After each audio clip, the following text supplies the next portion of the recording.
नमस्कार। सम्पूर्ण नेपाली आमाबुवा दाजुभाइहरूमा मेरो तर्फबाट हार्दिक नमन र साधुवाद भन्न चाहन्छु। हामीहरूले विगत केही दिन यता नेपालको मूलसँग सम्बन्धित, नेपालको मौलिकतासँग सम्बन्धित, नेपालका रैथाने संस्कृतिहरू, परम्पराहरू, चाडहरूसँग सम्बन्धित विषयमा विवादित अथवा विवादास्पद अभिव्यक्तिहरू, क्रिया प्रतिक्रियाहरू सुन्दै नै आइरहेका छौँ।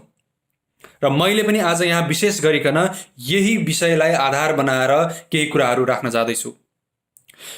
लामो समयदेखि मैले यो किसिमका क्रियाकलापहरू, गतिविधिहरूलाई एकदमै आन्तरिक रूपमा भित्री तहबाट निहाल्दै आइरहेको थिएँ र आज म यस विषयमा केही बोल्न बाध्य बनेको छु। किनभने जब जब नेपालको आन्तरिक मामिलाको विषय आउँछ, जब जब नेपालको संस्कृतिको, धर्म, मूल रैथाने धर्म, संस्कृति, परम्पराहरूको कुरा आउँछ, तब तब विभिन्न तत्त्वहरू आफ्नो तरिकाले त्यसमा परिचालित हुन थाल्छन् र उनीहरूले फरक फरक किसिमका तर एउटै आशय दिने अभिव्यक्तिहरू अगाडि सार्छन्। उनीहरू एकीकृत तरिकाले नेपालको धर्म संस्कृतिमाथि आक्रमण गर्दछन् र हामी सबैले पछिल्ला समयमा देखि नै रहेका छौँ। यति हुँदा हुँदै पनि नेपालका रैथाने जो सनातन धर्म संस्कृति परम्परा मान्नेहरू छन्, तिनीहरू एकजुट र एक ठाउँमा आएर त्यसको प्रतिकारमा उत्रिन सकेका छैनन्। तर आज म यही भिडियो मार्फत एउटा के कुरा पनि निवेदन गर्न चाहन्छु भने अब 5 वर्ष या 10 वर्ष अगाडिको जस्तो समय छैन। नेपालका युवावर्गहरू, नेपालका शिक्षित वर्गहरू अब जागरुक हुन थालेका छौँ। हामी हिजोको दिनमा कुनै परिचालित पात्रहरूले, कुनै पश्चिमा शक्तिहरू, पश्चिमा चाहेका गोटीहरूले आफ्नो स्वार्थ अनुकूल नेपाली युवाहरूलाई परिचालित गर्नका लागि जुन एउटा सुगा रटानको परिपाटीले गलत कुराहरू, झुटा कुराहरू नेपालको बारेमा, नेपाली इतिहासको बारेमा, नेपालको सभ्यता संस्कृतिका बारेमा जुन रटाएका थिए र त्यसैका पछाडि हामी युवाहरू पनि लागेका थियौँ, आजको अवस्था त्यो छैन। हामी युवाहरू आजको दिनमा आएर हामी सचेत बन्दैछौँ। हामी अध्ययन, अनुसन्धान र खोज गरेर मात्र कुनै पनि विषयका बारेमा आफ्नो अभिमत राख्दछौँ।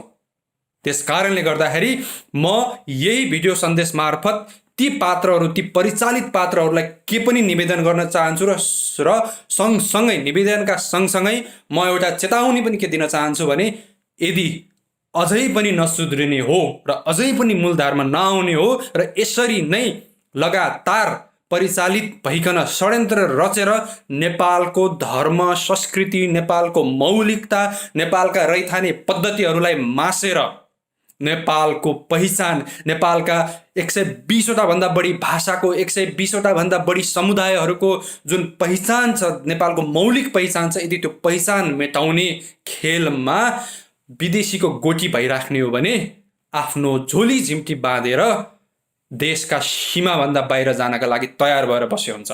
किनभने अब नेपाली युवाहरूले त्यस्ता परिचालित देशद्रोही, त्यस्ता यो संस्कृति द्रोही, त्यस्ता चाहिँ अपराधिक जत्थाहरूलाई बाँकी छाड्ने छैन। अब नेपाली युवाहरू, नेपाली जनताहरू जागरुक हुँदैछन् र अब आउने चुनावको माध्यमबाट हुन्छ भने चुनावको माध्यमबाट, र यदि शास्त्रले काम गर्दैन भने आवश्यक परेको ठाउँमा, आवश्यक परेको अवस्थामा र आवश्यक परेको समयमा केही समयको लागि शास्त्रलाई छेउमा राखेर शस्त्र उठाउनको लागि पनि तयारी अवस्थामा, मानसिक रूपमा तयार भइसकेका युवाहरू छन्।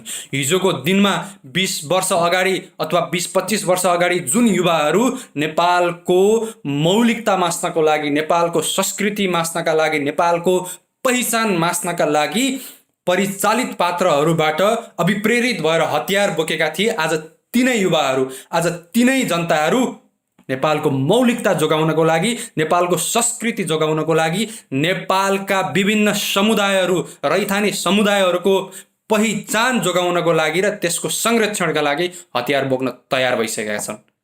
हतियार बोक्नका लागि मानसिक रूपमा तयार भएका छन्। तर हामी हतियारको माध्यमबाट परिवर्तन चाहदैनौँ, हतियारको माध्यमबाट पुनर्जागरण चाहदैनौँ। हामी शान्त र हामी सही तरिकाले, हामी सभ्य तरिकाले पुनर्जागरण चाहन्छौँ। र एउटै मात्र अनुरोध के गर्न चाहन्छौँ भने यदि कुनै कुरा आफूले मान्नु छैन, आफूले अनुसरण गर्नु छैन भने औसत बहुसङ्ख्यक नेपाली जनताले मान्ने चाडपर्वहरू, परम्पराहरू, रीतिथितिहरू र जुन वैज्ञानिक युक्त धार्मिक अवधारणाहरू छ त्यसका विरुद्धमा विष ओखल्ने अधिकार पनि छैन। आफ्नो अधिकारको प्रयोग गर्नका लागि पनि अरूको अधिकार कुल्चिन पाइँदैन। यो सत्यलाई पनि आफ्नो यो दिमागमा चाहिँ घुसाउन हुन म ती सम्पूर्ण परिचालित पात्रहरूलाई अनुरोध गर्दैछु। म यहाँ नाम लिन चाहदिनँ, किनभने यो नाम लिस्ट यदि बनाउने हो भने धेरै लामो बन्न सक्छ। त्यसले गर्दाखेरि जो जससँग सम्बन्धित छ ती सम्पूर्ण पात्रहरूले यो कुरा बुझ्न जरुरी छ। जब अति हुन्छ तब खत्ती हुन्छ। अति नै भइसकेको भएर नै मैले आज यसरी यहाँ आफ्नो आक्रोश व्यक्त गर्दैछु र यो सन्देश म सम्पूर्ण नेपाली आम जनताहरूमाझ पनि पुर्याउन चाहन्छु कि अब ढिलो नगरौँ। हामी सकेसम्म वैधानिक बाटोबाट नै, शान्तिको मार्गबाट नै, एउटा सभ्य सुसंस्कृत तरिकाबाट नै नेपालमा पुनर्जागरण ल्याउन चाहन्छौँ। नेपालका 120 भन्दा बढी विभिन्न भाषिक समुदायहरू छन्, जातीय समुदायहरू छन्। तिनीहरूको आफ्नो रैथाने परम्पराहरू जगेर्ना गर्नको लागि, उनीहरूको सांस्कृतिक अधिकार सुनिश्चित गर्नका लागि र विभिन्न नेपालको सरहदभित्र बस्ने विभिन्न जात जाति भाषाभाषी जोसुकै हुन् र नेपालको नागरिकता लिइसकेका छन् भने ती नागरिकहरूको राजनैतिक अधिकार र सँगसँगै बहुसङ्ख्यक नेपालीको सांस्कृतिक अधिकार, रैथाने जुन परम्पराहरू छ, जुन मौलिकता छ त्यसको जगेर्ना गर्नका लागि, नेपालको सम्पदाको संरक्षण गर्नको लागि, यो सभ्यताको संरक्षण गर्नका लागि, यो जुन ज्ञान परम्परा छ यसको संरक्षण र सम्वर्धन गर्नका लागि अब नेपाली जनताहरू स्वस्फूर्त रूपमा, स्वचालित भएर जागरुक हुनुपर्ने अवस्थामा आइपुगेका छौँ।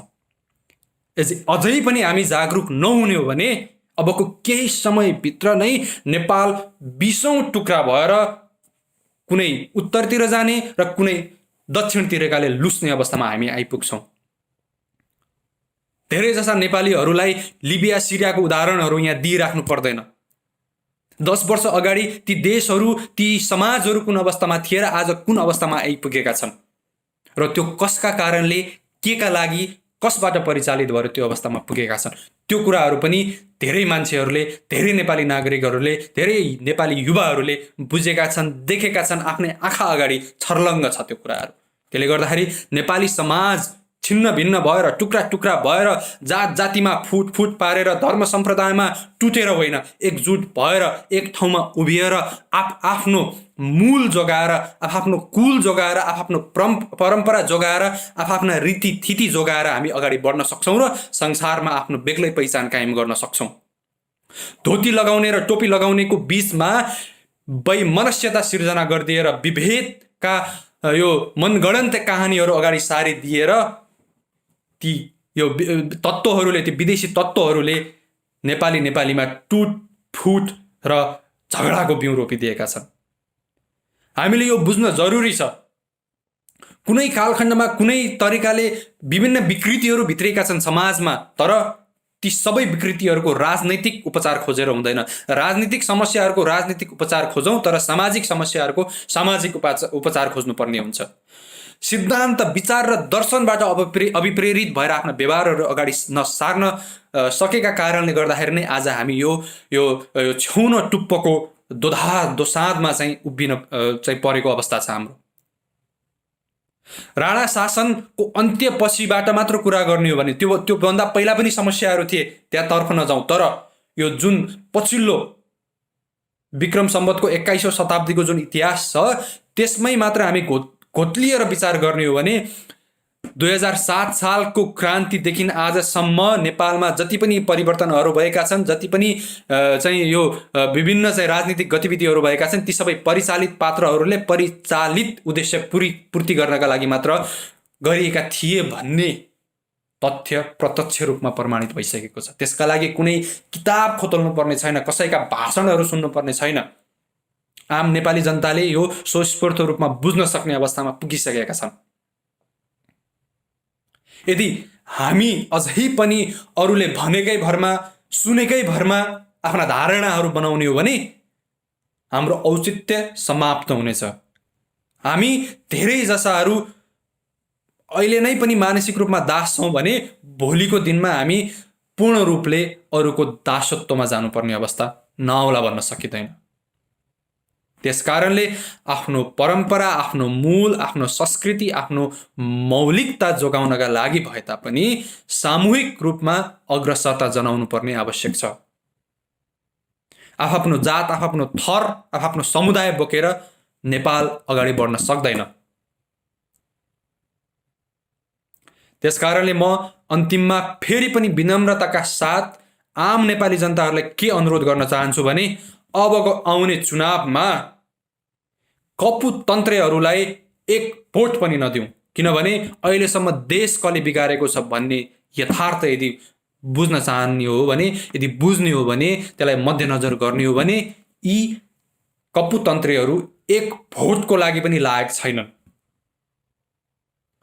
र अर्को अनुरोध र एउटा अर्को चेतावनी म ती कपुतन्त्रीहरू, ती विधर्मीहरूलाई के दिन चाहन्छु भने नेपालको मौलिकतामाथिको आक्रमण अब नेपाली युवाहरूले सहने छैनन्। हामी विदेशमा भएका 70 लाख युवा मध्येमा 1% युवाहरू पनि यदि प्रतिकारमा उत्रने हो, नेपाल फर्कने हो र प्रतिकारमा उत्रने हो भने नेपालभित्रका ती जम्मै कुपात्रहरूको सफाया हुन सक्छ। त्यसकारणले हामी सकेसम्म द्वन्द्वको मार्गबाट, युद्धको मार्गबाट, हतियारको माध्यमबाट कुनै पनि किसिमका गतिविधिहरू गर्न चाहँदैनौँ र हामीलाई त्यो गर्नका लागि बाध्य पनि नतुल्याइयोस्। नेपालको संस्कृति मास्ने, नेपालको सभ्यता मास्ने, नेपालको मौलिकता मास्ने, नेपाली रैथाने समुदायहरूको पहिचान मास्ने किसिमका गतिविधिहरू तुरुन्त रोकिनुपर्छ। र यसका लागि म नेपाल सरकारसँग पनि अनुरोध गर्न चाहन्छु, निवेदन गर्न चाहन्छु म, र नेपाल सरकारलाई पनि म होसियारी गर्न चाहन्छु कि सरकारको काम भनेको देश र जनताका लागि काम गर्ने हो, ना कि कुनै पात्रहरू, कुनै विदेशी एजेन्सीहरूको लागि मुख दर्शक बनेको उनीहरूको मुख पात्र बन्ने होइन। त्यही भएर नेपाल सरकारको पनि यसमा ध्यान आकर्षण होस् र समग्र रूपमा नेपालको मौलिकता, नेपालको धर्म संस्कृति, नेपालको चाहिँ जुन मौलिक रैथाने धर्महरू छन्, बौद्ध, जैन, किराँत, बौद्ध लगायतका ती सम्पूर्णको संरक्षण, सम्वर्धन र सांस्कृतिक अधिकारको सुनिश्चितता हुनुपर्दछ। र आम नेपाली जनताहरूमा म अनुरोध फेरि पनि गर्न चाहन्छु, सचेत बनौँ र आफ्नो मूल जोगाउनका लागि हरदम तयार रहौँ। आफ्ना वरिपरिका विधर्मी कुपात्रहरूको पहिचान गरौँ र आउने चुनावमा औँला ठड्याउनको लागि तयार बनौँ। नमस्कार, धन्यवाद।